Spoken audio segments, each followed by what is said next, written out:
So in this question we have a pipe and we've been asked to find the velocity of the fluid 100 meters down the pipe. We're told two things in this question.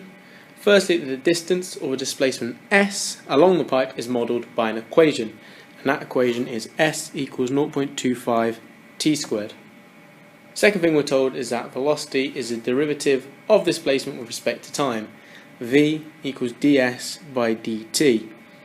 Now you don't need to know where that comes from, but remember, differentials are about rates of change, and obviously velocity is the rate of change of distance with respect to time. Okay, so if you look at the diagram below, we've got a distance 100 meters, we want to figure out the velocity. Why?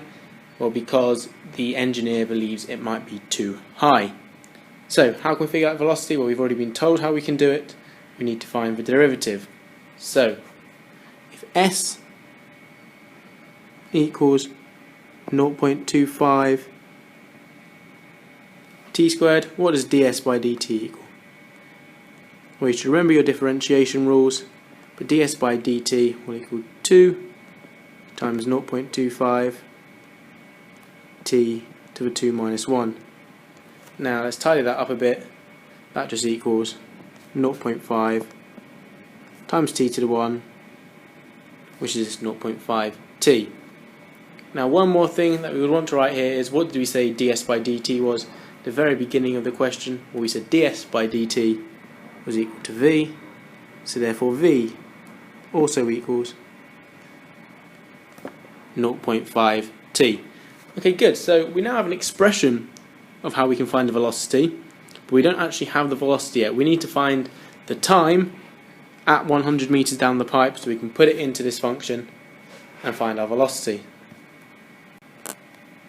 So using equation 1, we have S equals 0.25 t squared. Now how far along the pipe is it? It's 100 meters. So we have 100 equals 0.25 t squared. So some simple rearrangement will give us t squared equals 100 over 0.25, which equals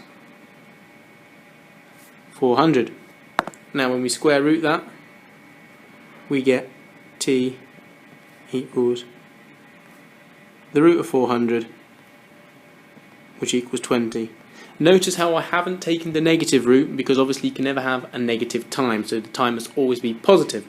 So we just take plus 20.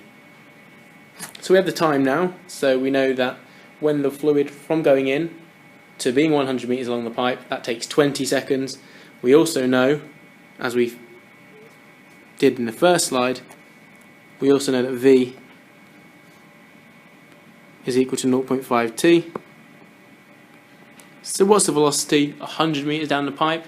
Well, that's when it's 20 seconds down the pipe, so it's V equals 0.5 times 20, which is simply 10 meters per second, and you solve the question.